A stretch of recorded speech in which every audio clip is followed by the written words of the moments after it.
All right. Welcome to the Long Run with Joel and Christy. I'm Joel. And I'm Christy. And we are coming to you live today. We're going to do a live video today about how our budget methods saved us during the pandemic. And if you've been following our channel for a while, you know that we have a certain way that we budget. We have certain things that we... Hold on just a minute. That we kind of hold to. Welcome to our live stream. Okay.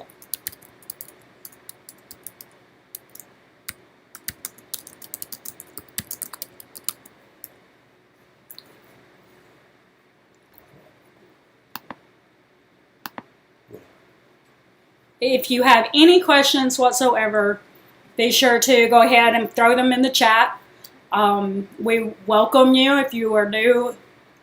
Yeah, Thank you for coming. And if you are one of our, I don't want to say the S word as Kay Renee would say, but if you're one of the grapes on our vine, then or one of the watermelons in our patch, thank you for being here, for coming back. That's right. But anyway, be sure to throw any questions you may have, or But we encourage you to at least, as she would say, at least stick around for 15 minutes and hang with us. And, we'll be here for at least that long, probably. Yeah, and talk with us. But we wanted to, first of all, share our budgeting method. We want to make sure that you know that if you choose a different budgeting method than us, that is quite all right. It really doesn't matter to us. We're just telling you what works for us. If you are particularly looking for something that might, a different budgeting method or a different way of looking at things, then we want to share with you what works for us. And you are welcome to ask us any questions about how that all works. Yep. So thanks for joining us today. And if you are... if you're with us, go ahead and let us know in the chat. Yep. Say hey or something. Say. I think there isn't anybody yet. How you doing? I'm here. Okay. Just give it just a couple of minutes just to see if we have anybody join us, because I think that right now we only have me. My personal. Why don't you say something to me? That's my personal one. See, so I'm one of the... Put a little comment in there so we know it's coming up. They know my name. Oh. They don't know my last name. Oh. Not that it's really probably a big secret, but anyway. Yeah, we don't want that. Yeah. Oh, and we don't usually record our videos on a laptop, so if I keep looking at the wrong place, it's because I forget that green it's light right there. Green light. Yeah. Also, we tell you that we normally do a video on Thursday, and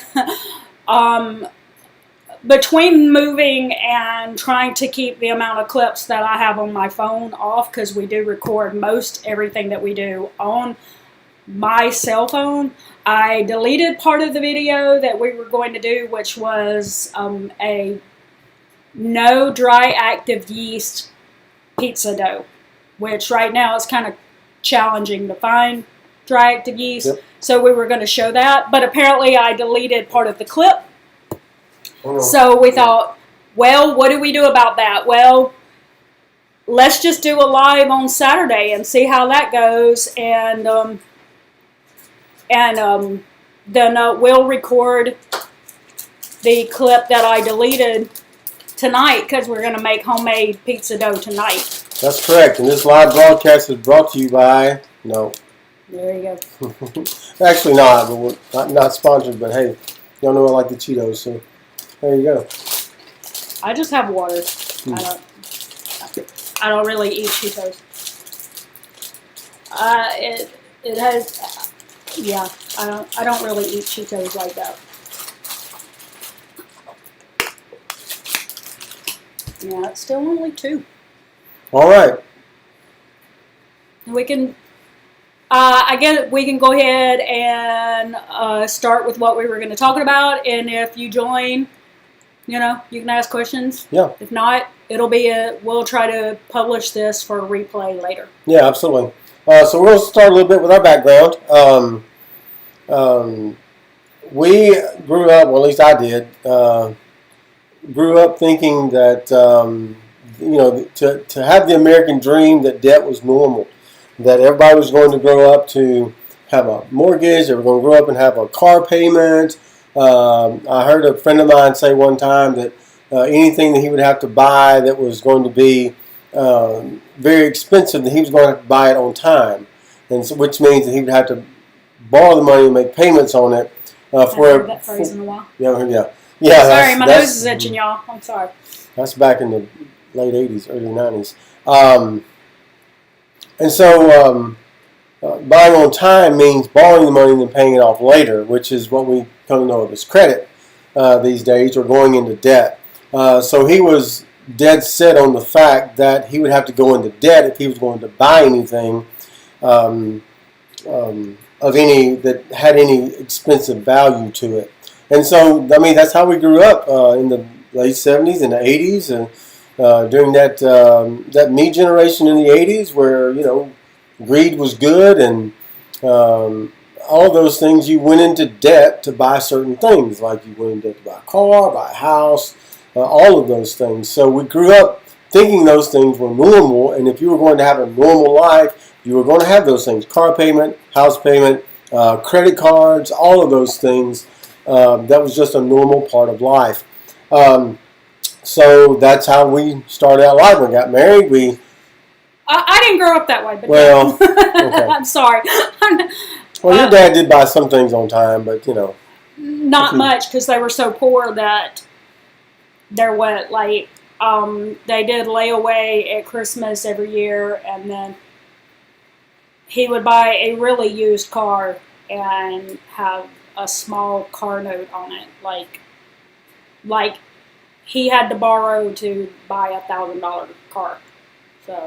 So anyway, so there was occasions, but it wasn't very often. So that was the thing. You grew up, you had debt, you ended up. What debt is that you're renting somebody else's stuff. You don't really ever own anything. You can have a $500 payment, if you can have $500 payments on a car now. I don't know. They do up to 8 years now on car loans, which they would not do in the past. And when I bought my first car, as high as they would go was 5 years. And you were risking it then of not being able to get the loan. But now they're going up 6, 7, 8 years on cars, and your payments are still running in the neighborhood of $600, $700, $800 a month, which most people think is normal. And so I was going somewhere with that and kind of squirreled out of it. So anyway, that's the thing. You grow up, you have a car note, house note, all those things, credit cards, and we think that all those things are normal. And only after we get older and wiser and deeper in debt do we realize that really wasn't the way we should have gone to begin with. And so we need to be teaching our children, having our children teach our children's children, and all those people that debt is not normal, debt is not good. It's not necessarily bad, but it's not necessarily good. It's wasting money. It's wasting money if you can't keep up with it. So, well, even if you can keep up with it, you're paying extra to. Sure. So anyway, that's kind of the background, a little bit of how our thinking used to be, or how some people's thinking still is today. Even I'm going to buy the best car available, and I'm going to buy it right off the lot, and it's okay that I'm going to pay $700 a month for it for the next 8 years. I know what I was going to say. You're renting somebody else's stuff. You think you own that car, but you don't. The bank owns it until you pay it off. The bank owns that car, and believe me, if you don't pay for it, they're coming for it. Mm-hmm. So it's not your car until you get that lien off the back of your title, and you hold a clear title in your name. So don't think you go to the car lot, buy a brand new car off the lot, get a loan from Wells Fargo or Bank of America or Chase or any of these places that will lend you money and think you own the car when you drive it off, because you don't. You're just renting somebody else's stuff. So as long as you're making payments on it, you don't really own it. The same thing with a mortgage too. Really, we say words like Verizon's telling me I can get $400 off a new iPhone. So there you go. So sorry, Verizon. I'm not going into debt from a new iPhone. Anyway, I was going to say same thing with a mortgage. We say things like, okay, I won't. Thanks, Siri. We say things like, I'm buying a house, or home ownership, but technically until you pay it off, you're still just renting it. Yeah. You may be building up equity in it, and you may pay it off for a profit, but until you actually that's only potential profit until you pay it off. So the bank still owns it until you hold that clear title in your hand. Mm-hmm. So anyway, that's kind of. I digress. Yeah, but we digress. But that's kind of the background that we all come from. Is that debt is good, and you can't buy anything unless you have debt. And so we spent the last 6 or 7 years trying to living the life of trying to debunk that myth, and it all came with a life-changing moment. I was a pastor at the time, and pastors don't make very good money most of the time. Unless you're talking about a mega church pastor. Let's say a fairly large church. This was kind of a medium-sized church, and I was the executive pastor, which literally meant I ran day-to-day operations and preached from time to time. But I dare say I got paid a fairly good salary, and it had increased over the years because of my job performance and things that I had brought there that helped induce growth and stuff like that. So we had settled in. We're rocking along 5 years. Bought the house. We had the new cars. We were rocking. We were rocking right along, and we didn't really budget up until that point. And then one day I came across this program that I'd already kind of started budgeting probably the year before on spreadsheets. I'm a big spreadsheet guy, big numbers guy. I like to sit down and figure out how things work, and if you do this, what happens here, and if you pay this, how much does this, how much does it take care of that? And so I'd sat down with my spreadsheet and I'd written out what our budget was for all of these things, and so I'd written down all of those things, and then I would write down how much was in the account, and then I made the sum calculations. When I would spend money from that account, I would put it in, it would subtract it, and give me what was left in each account. Under that, I kept a record of all the things that I was spending, and all the sometimes we were writing checks back then. Man, those were the old days. I don't think I've had a checkbook in 6 years. Credit card purchases, debit card purchases, cash purchases, things like that. Anything that came out of our budget would go under there, and then it would come out of the budget at the top. Started with a starting balance and then an ending balance at the end of the month. Some of those things would roll over, some not, and so I just kind of kept up with it on paper like that. And then I came across this program called You Need a Budget, or YNAB for short. And I started looking at it, and I said, you know what, I've used Quicken before, tried to use Mint, didn't really like it when it first came out. It just didn't really speak to me as far as a good budgeting software. It may be better now. I don't know. I don't use it because I don't really care to, because I already have a program that I like. But and so I said, you know what, I'm just going to give this a try. So it was free at the time. Downloaded it and was just clocking along with that, putting stuff in, and just looking at the principles of what YNAB stands for. Is that you give every dollar a job. You go with the flow. You know all these things. They have 4 principles they go by. But giving every dollar a job was the first thing that spoke to me. Was like, okay, well if I'm, if I have a savings account, then I should write a check or put money in savings, put a number amount in savings every month. And so whatever number that is. And so I would start doing that with all the checks that I was getting. I would start just lining them out in the software, and it was pretty much already set up for me with the different accounts that we needed. And so I just start putting the numbers in there. I'm thinking, this works pretty good. I kind of like this.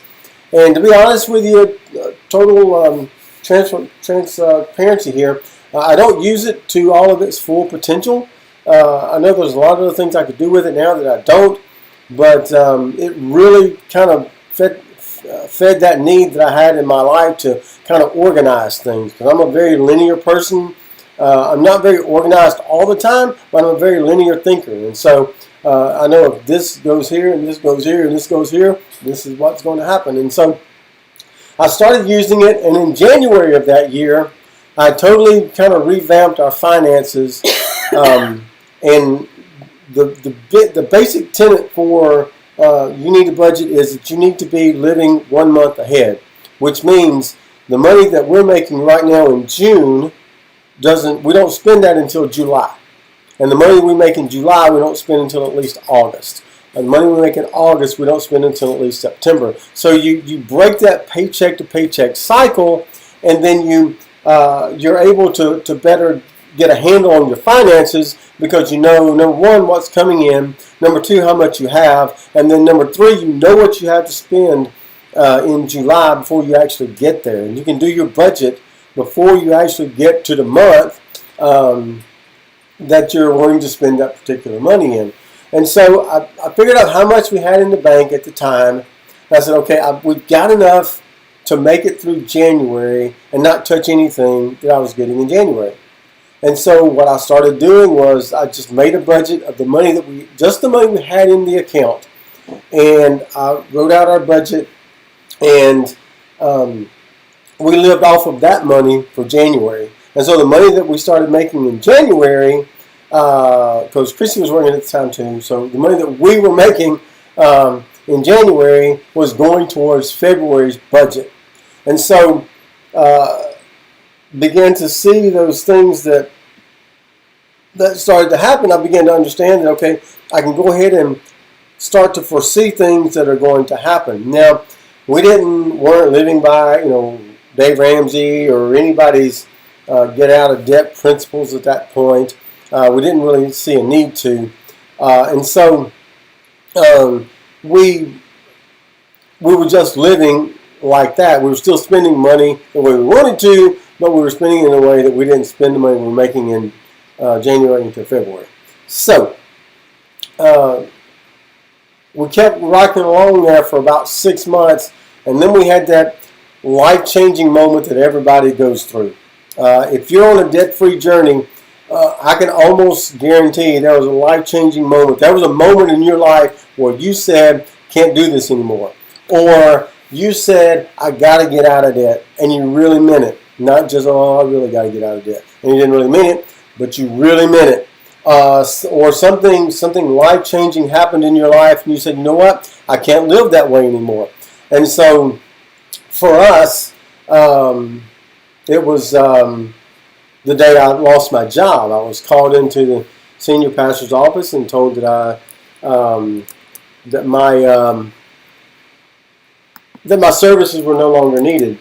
Would you step over there and get the charger? Thanks. Yeah, for the Mac. Mm-hmm. Okay. Chris is going to get the charger. I'm looking up, and it's my Mac's on 37%. So I'm thinking it'll make it to the end, but who knows? And so on that day, I was called into the senior pastor's office and told my services were no longer needed. And they gave us 6 months, 3 months severance pay, and we didn't really know what to do. Our oldest son had just graduated from high school. Our youngest son was still in high school, and we didn't really want to move them at that point to try to start a new life somewhere else. And so we decided we would stay. I'd stay and look for a job there, something I could do. Whether it was ministry-wise or not, we didn't really know. But we would just plan to stay for a while, at least until our kids got out of school. So we took Chrissy was still working. She didn't lose her job, but I did. And then, so we took the 3 months of severance pay first, plus what she was getting paid. We turned that into at least 6 months. I took the 3 months severance pay and turned it into 6 months. We should know that what I was making was only enough for about the mortgage and nothing else. She was making, so I wasn't making much. It was not nearly what she should have been paid. So anyway, we took that severance pay, we turned it into 6 months, 3 months, turned it into 6 months. And by that time, I was really starting to get some feels on some things that I kind of wanted to do. And I got on with McDonald's to begin as a store manager in training, and figured my talents my skills would be transferable. I don't know if they really saw it that way, but I stayed with them about 3 months. Didn't really like it. I liked the people that I worked with. The management was just a little bit more than I could deal with. Our management styles were totally different.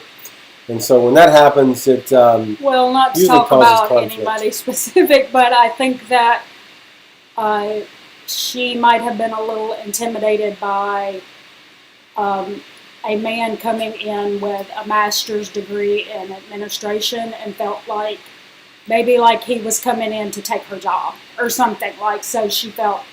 Anyway, we don't know. So it doesn't matter. The point is, she really was very standoffish with actually showing him how to be a store manager. And so after 3 months, I got an offer from Chick-fil-A, where I still work, and to come on as a team member, making just above minimum wage. Came in as a team member, running the register up front, worked my way up to be a director. Go ahead. Megan, yes, we'll get back to it when he finishes that sentence. We'll have him do that. Yeah, you did hear that correctly, and I'll kind of elaborate on that a little bit. But yeah, I caught on with Chick-fil-A, and the guy that hired me trained me pretty well. He saw the potential in me and got me promoted up to a director before he left, and kind of the rest is history. We'll go into that maybe one day a little bit more, but yeah, how did we turn this 3 months severance into 6 months? It was a pretty substantial amount that the 3 months was, but what we did was we looked at our budget and said, what can we do without? And we did without a lot of things, some extra things that we didn't need, so we looked at those things that we knew we absolutely needed, and we cut out the things that we absolutely didn't need. And so we said, what do we need as far as our budget goes to make it each month? And so we cut down on our grocery bill. We were probably spending somewhere in the neighborhood of $1,000, probably $750 a week, $1,000 a week on groceries, easy. I don't even know what we were budgeting before that happened, because we didn't really keep up with it. We would just make a list and go to the store. I don't think we were particularly extremely wasteful, but with our groceries. But we cut it back from doing like not really planning, so to speak, but also how we went like to planning meals for an entire month at one time, and everything was like freezer meals and slow cooker meals and whatever it took to make it a lot. The grocery budget. We actually had a grocery budget. Yeah, so the first question you need to ask yourself if you're trying to get out of debt is, what do I really need? And that is a very It is a powerful question, and it really speaks to the heart of who you are, because the Bible says in Luke, it says that for where your treasure is, your heart will be also. And so you need to decide where your treasure is and what you absolutely need. And so we figured that out, and we got rid of a lot of stuff, a lot of just a lot of spending that we really didn't need. We got rid of all of that, and we decided how much do we actually need every month to do that. And then we took that severance amount and we started planning it out over several months, and it actually did last us about 6 months.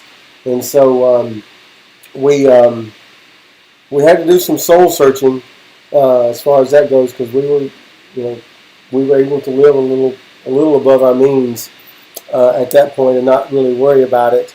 And now, we could live above our means and not worry about it, but we don't. So. By the way, yeah. If you hear background noise, there's nowhere in this house where you can't hear the air conditioner. So, and the heat index today is 101. So, it's going to come on. Yeah, it's as hot as in Florida as it was in Houston. So, yeah. So anyway. we have it set on 81, but it's still going to come on. Thanks. All right. So, so it took him 6 months, like he said, to work full time. He was still not making what he had been previously. I don't know if he's still, but do you make what you made back then? Yeah, I'm about back up to that level. Yeah. So but that's been 7 years. It took us probably till 2016. Mm-hmm. It took us a good 6 years for me to get back up to the level of pay that I was at when I left my last ministry job. So, I think the encouragement there is don't give up. Your income may get knocked down, but you don't have to stay down. You can get back up, and you can move on. So it did take me about 6 years, and we're continuing to rise above that, and I'm kind of back up to where I was right before I got fired. So it's been an interesting ride, but it's been a good ride. It's helped us to learn a lot of things and help us to realize that there's just some things we don't really need. And so we've actually become. We love having things a little more minimal now. I don't have as much junk to keep up with. Yeah, we're sitting in our dining room without a dining room table. Yeah, I do plan to get a dining room table at some point. But I'm not getting one to fit this house that I don't plan to live in very long. Yeah. If you aren't aware, we plan to be here. Well, we signed the lease for a year because we don't have any choice, but we do want to get a house one day. So we figured if we pick a place that isn't perfect, we'll fight harder to save for a down payment. Yep. Yeah. So, but I digress. Back to, so we're going to fast forward in our timeline till March when the world went crazy and the Rona took over. Yeah, so when the Rona took over, I was working at Chick-fil-A in the Galleria Mall in Houston, and we were always afraid that the mall was going to close down. We didn't have an outside entrance. When they closed the mall, they locked the door, so there was no way for anybody to get to us. Even if we had wanted to stay open, we couldn't because we couldn't get any guests to us. And so we didn't really find out that the mall was going to close until the day it actually closed.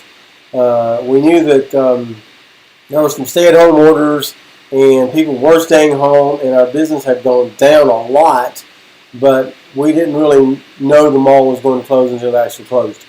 And so we got that definite word on the Wednesday afternoon in March, and that evening they closed. And so we had to quickly close down our restaurant, get everything packed away, and I was afraid I was going to be out of work again. However, we went back to our what we had learned before. We're still living at least a month ahead on our finances. So we knew if I didn't work another day in March, we were good for April, because I was going to get another check in March. It was going to go towards April, and we also had some savings built up that I knew was going to be enough to last us at least through May and June. So we had a little baby emergency fund. We had a savings line item that we keep all of our money in one account, and then what we do in YNAB is that we go under with our sinking funds underneath, and we start putting things in there, and we don't look at it unless we actually need it. And so that's one way we can get away with not having multiple accounts, multiple bank accounts, is that we just have disciplined ourselves. Even if we look at our bank account and it shows a certain amount, we know we have that much money, but a lot of that is in sinking funds. And so we don't look at the overall account balance. We look at the budgeted We just look at the budgeted amount and know this is how much we have left that we can spend for the month. And so I had enough in the baby emergency fund and the savings account that I knew we could last at least through May, and then probably through most of June. And we knew if we could make it to at least the end of June that I was going to start working again, because we already knew we were moving to Orlando, and I knew that we could. I would start working again in June because I would have to start hiring for the new restaurant. And so once we knew we had enough money to make it through June, we knew we were good. And so I took some vacation time that was owed me. I do all the payroll, so I paid myself vacation time. Now, with my boss's knowledge, of course. Him to do it. She told me to do it. Paid myself vacation time that I knew I wasn't going to be able to take before the end of the year because of our move and because of opening a new restaurant. I won't be able to take any time off before December. And then I got on with another Chick-fil-A there in the area and worked there. Limited hours, less pay, but with that and the amount I was making there, that sustained us enough that we knew we'd have at least enough money to make it through July without even working any in Orlando. And so, so once we knew that was taken care of, that takes a lot of pressure. It takes a lot of pressure off of you to have to think about, okay, where's my grocery budget going to come from? Where's all these things going to come from? Where's the money to move going to come from? And where the money to move came from is that we'd already started, because we knew back in October of last year, we were going to be moving probably somewhere in the neighborhood of June or July of this year. We didn't get confirmation until December, but we had an idea before December that it would happen. We started a sinking fund for moving expenses. And so when we got to do the moving expenses, then we already had that money set aside. Now, I also did get reimbursed for that too, but you still had to pay it. But we still had to pay it up front. Yeah. And so we did that, and we took care of all those things, and it worked out pretty well. I was going to say finance rocks. You said one account. I did that for a long time. The amount that you have in your individual savings, like emergency funds, according to your videos, I would not blame you. I would put them in more than one account, but we don't have that. She has multiple different emergency type funds. Yeah. So okay. So I would put some of those in different accounts. Yeah, and we may go back to that at some point. So we have since then been working. I think her Courage to Plan, Megan can relate to this. Since we have been working on also funding our son's college tuition for several years, so we've been stuck in baby step 3 for a good long time because tuition and baby step 3 at the same time is just, it's a lot. Yeah. Yeah. It does have build Yes. discipline. That is exactly right. So, yeah, if you want to build discipline in your life, have one account.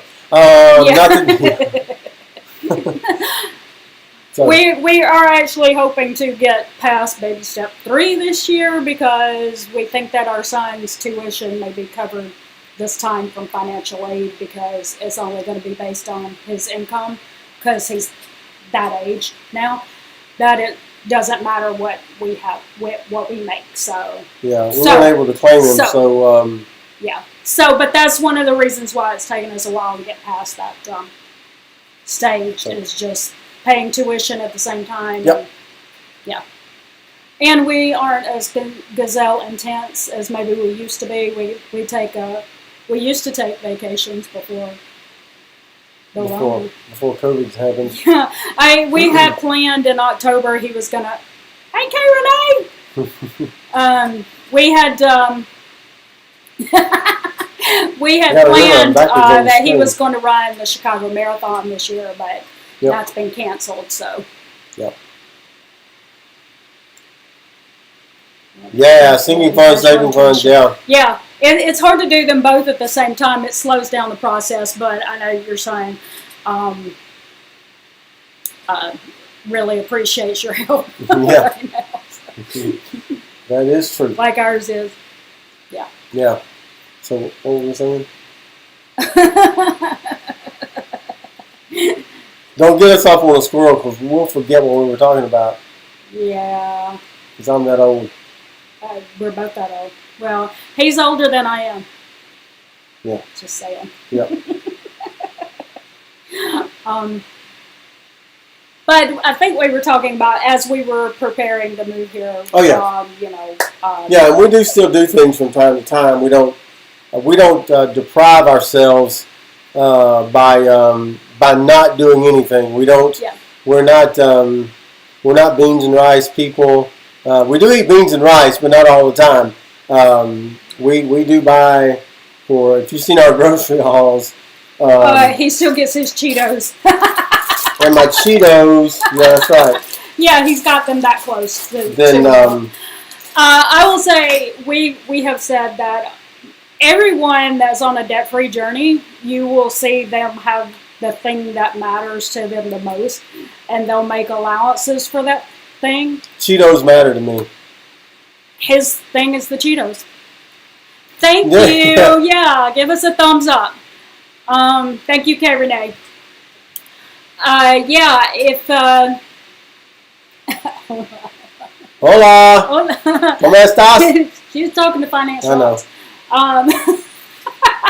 But anyway, and so for me, when we first went into our debt-free journey, I had we cut back so much on the things that we were eating, and we made some really. Yeah, Kay Renee. We all know you love. Yeah, you do. Yeah, Kay Renee says yes. We all know you love your Cheetos, Joel. Yep. That's true. And not cheese puffs. It has to be crunchy. It can't be the puffs. No. Fun fact: he eats 2 at a time. And anyway. Usually in the same length.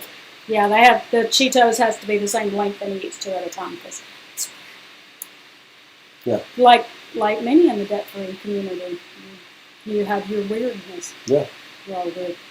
But anyway, when we first started and we tried to cut back on our grocery budget so far, we found some really. They didn't taste awful, but they were made with inferior ingredients. It wasn't just beans and rice, but it was jarred stuff and canned sauces and stuff like that. And I started like struggling. I had lost a lot of weight, and it started coming back because I was eating. I had gone from a very organic, clean diet to eating some very not so good, very processed foods. So we feel like Well, I feel like it's important to include the healthy organic ingredients and add a little bit more to the budget so that I can afford those things, and take a little bit longer to move on to maybe step 3B or whatever. Yeah. But I mean, he uses it for Cheetos, but I use it for more of the, I get a lot of produce normally, things like that, because I feel like that's important to, the thing is, I said we don't want to get to the end of the road with our health and our finances where, like you're just investing or something like that, but have to spend my money on doctor's bills instead because I forgot about, I didn't prioritize health into it. So I think we all make allowances for different things in our debt-free journey, and that's one of ours. But that's right. And so, getting back to the topic at hand, so during the COVID, I did get some work with another Chick-fil-A, and so that helped us to budget all the way through July. So we knew that anything that we would be using, that would be making in June, anything I'd make in July was going towards August and September. And so that's kind of given us peace of mind to be able to focus on finishing up well in Houston and then setting ourselves up for success in Orlando. And so having that budget, having that thing written down on paper on your computer that you can go to and look at and say, okay, this is how much money I've got. This is how much money I can apply to my expenses later on. Gives you that peace of mind to say, okay, I'm good right now, so I can focus on other things. I don't have to focus on my money. I don't have to worry about money because I know it's there, and whatever else I'm making now, I can apply later on down the road. And so we were able to finish well in Houston, and then we set ourselves up for success here in Orlando. And I will say things are a little more expensive here than they were in Houston. Sure. The food groceries, for sure. Which we had looked at that before we moved here. That's one of the things that they said was more expensive in this area than there. Yeah, we did find a townhome that's a lot larger than what the apartment we had in Houston for a little bit less rent. So the rent's a little less, but the food's a little more expensive. So it kind of evens out. But we're kind of finding our flow now as far as our grocery budget goes. I think with certain things and what we can buy and what we can buy. It's hard right now just because we had to replenish a lot of our pantry. Like we worked it down to nothing so that we wouldn't have to throw anything away. Yeah. And so now we're having to restart from scratch. Like we went and got groceries this morning, and we're going to be having an Asian chicken and broccoli, so we had to buy soy sauce and oyster sauce and all these other kind of things. So yeah, that normally you use more than once. So, but even with that, for the month of June, we're still going to end up probably. Well, that was on July anyway, but yeah. But for the month of June, we ended up with still about $140 left in our grocery budget. So even with the higher prices and having to stock our pantry back up, we did have also had a sinking fund for household items, which we would buy things that we used in the house that weren't food. And did you find kale yet? not pretty kale. We Not found pretty some, kale, but Megan. it doesn't really look good. Yeah, I'm sad. I could get the bagged kale bag that's chopped, but the problem is that if I'm using it for kale salads, by the time I pull the stems out of it, there's not that much left. So, yeah. Yeah. And so we had the sinking fund for household items. We stocked our house back up with household items. We even bought a futon for our guest room for guests to sleep on when they come down here, and didn't have to go into depot. We just paid it outright. Which is good because our son and daughter-in-law is coming to visit us Woohoo! this week. We haven't seen them since January, so. Yeah. So yep. But having that budget, having that peace of mind, knowing that you don't have to worry about what's coming next, and then if something big happens, then you've got some money to cover that as well. So have that budget, build your reserves, build those sinking funds, man. I swear by them now. I wasn't so sure about them to start off with, but man, they are. He wouldn't put money into a sinking fund. I was just put a big money in a big savings fund and just draw from that. But it's easier to see what we're really spending our money on. It gives you more accountability on what you're spending, what you're spending it on, than just putting it in one big line item. So have your budget, build your reserves, have a plan, and work it. Work your plan, whatever your plan is. Doesn't matter. It doesn't have to be the same as our plan. Our plan is not going to be the same as yours. Yeah. So if you don't want to have Cheetos, then you can have a sad life. I will say one of the reasons why we thought about this topic was just because we know that, not saying names or anything, just that we noticed that some people were saying, because of the Rona, that they noticed that they didn't think $1,000 emergency fund was enough anymore. So that might be a good solution, is budgeting that month in advance, because that way you at least have a month ahead instead of waiting and hoping that the $1,000 is enough. Because in the case of a job loss or a pay cut, because in our situation we had already paid all of our bills for or set aside the money for all of our bills in the month of March when he lost his when he got his pay cut, and then in April he still had a pay cut the whole month of April, but he was able to, with that vacation time, use that to fund all of May. Yep. So, and by the end of May, he was back at work full time. Yep. So, we would have probably jumped into that $1,000 emergency fund or what we had in savings if we had not been budgeting a month in advance already. So, it's just something that you might want to look into. Yep. If you are interested in that idea, you don't have to use YNAB for that. But if you choose to, we'll put a referral link down in the description after the end of the video, so that take a you look can at look it. into Get a it. 34-day free trial, and it's 34 days because they want you to go at least a month with. But we're not selling you anything, because we're not selling Megan anything. sells budget worksheets, girl. Oh, yeah, well, there you go. Yeah. Y'all look at her stuff. So anyway, so whatever your plan is, have a plan and then work your plan. Don't deviate much from it, and work in some fun time. We don't like I said, we have don't fun money. We do have some fun money that we use to go out to eat, and we've been to Culver's a couple times since we've been here to get chocolate concretes with Oreo crumbs. So good.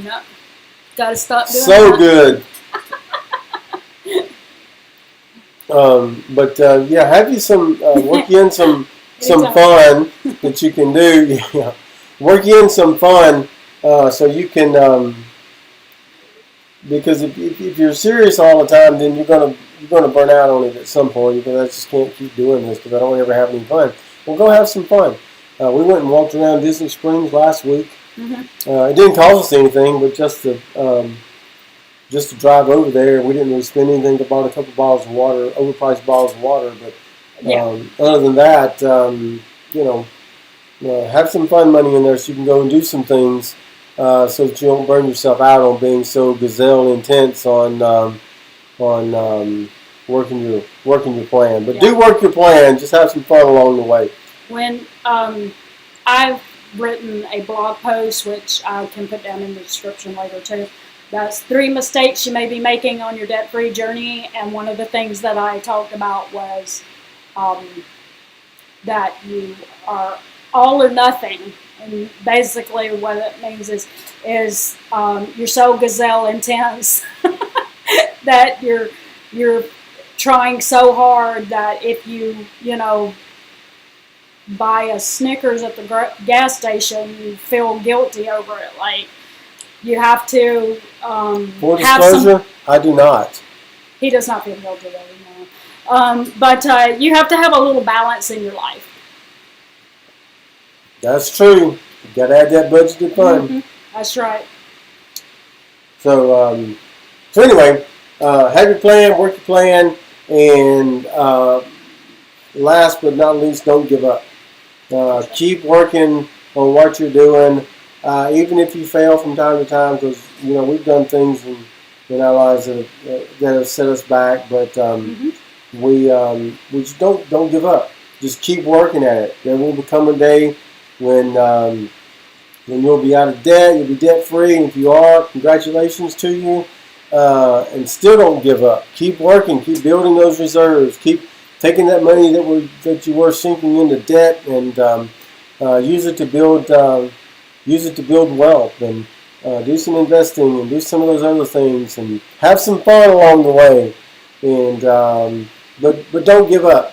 Keep going. Don't fall back into that cycle of thinking, well, it's just no use. I've got to go into debt for this. No, you don't have to. Our car is 8 years old now? Actually, what? 12.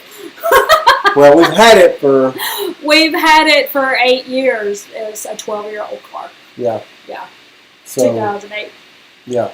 So and 12 years old. It still runs pretty good. The paint is peeling off the hood. It still works. It starts every day. That's right. It's not pretty when it goes down the road. That's right, but it's there. And we know one day we'll have to get another one, but our plan is not to go into debt to get it. So, that's right. We're working on those things now. So yeah, don't give up.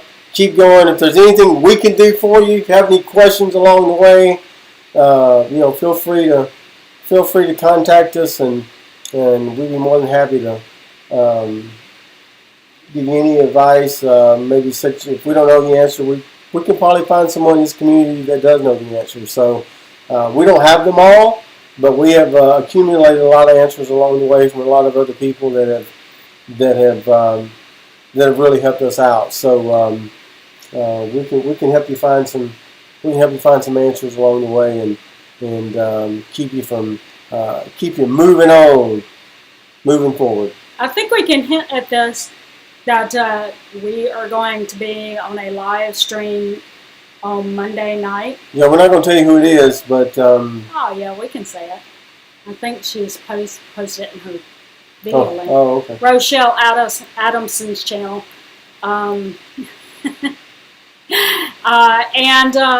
So we're going to be probably talking a lot more about our beginnings of our debt-free journey on her channel. And it's my pleasure. It's our pleasure to give you the info. He's doing his Chick-fil-A thing, That's right. You got to throw that out there. That's right.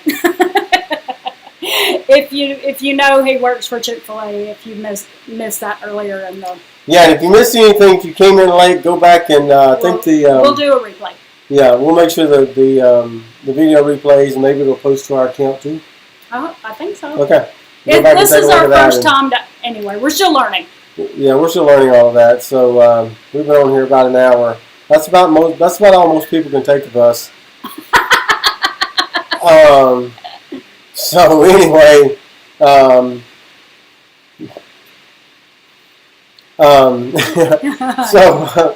so yeah, check us out on Monday night. We'll be on there answering some questions, and Chris will be back with some videos. Got a grocery video going up and some other things. Yeah. Check us out on Instagram if you have it. We have an Instagram account every Wednesday night. We're a lot more active on Instagram. Yeah, we're really active on Instagram. So check out our Instagram account. We do a thing every Wednesday night called We Know It's Wednesday. And yeah. We'll see how awesome it's going to be.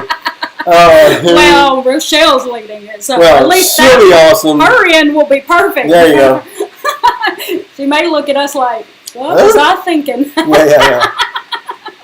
So anyway, go to our Instagram account. We do a thing every Wednesday night called We Know It's Wednesday, where we ask a question about ourselves, and we give you 2 answers to choose from, and then we give the answer on Thursday nights on our Instagram stories. So go to Joel and Christy one. No. No, the long run. Oh, Lord. Oh, you guys, when we first set up our account, we were Joel and Christy 1 on there, but I changed it so that it would be the same between YouTube and Instagram, so he still thinks it's the same. No, anyway. It's the long run with Joel and Christy. That's right. So go on and check us out on Instagram and check out those Wednesday night things as well. So, all right. I think that's going to do us for today. Thank you all for joining us. And don't forget to give us the thumbs up. That's right. All right, guys. Thank you for being with us today. I hope this has been a help to you. I hope it's been an encouragement to you, because that's our goal. We want to be an encouragement to people. And people ask me what my responsibility is at Chick-fil-A, and my responsibility is to help other people, help make other people's dreams come true. So if we're helping you make your dreams come true, then we'll consider our account as successful. So you guys, y'all have a great day. Thank you It's all our for joining pleasure. us. Thank you for joining us today. We'll see y'all next time. Bye.